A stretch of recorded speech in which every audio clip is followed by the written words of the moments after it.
नमस्कार, welcome to असावरीज kitchen. सकाळचे 6 वाजलेत आणि भयानक थंडी वाजते आहे आणि माझी लिंबू पाणी पिण्याची तयारी चालू आहे.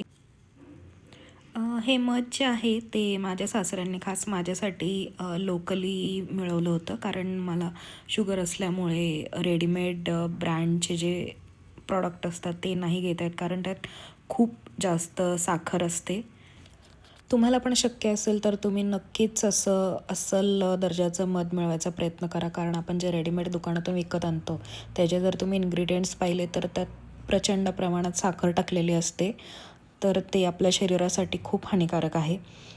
आणि त्याचबरोबर हे आहे माझं टेरेस. मी टॉप फ्लोअरवर राहत असल्यामुळे मला इमिडिएटली टेरेसचा ॲक्सेस मिळतो आणि असं अतिशय सुंदर व्ह्यू मला रोज पाहायला मिळतो. तुमच्या इथे अशीच कुडकुडणारी थंडी वाढलेली आहे का? मला कमेंट सेक्शनमध्ये नक्की कळवा. पुन्हा भेटू पुढच्या व्हिडिओमध्ये. थँक्यू.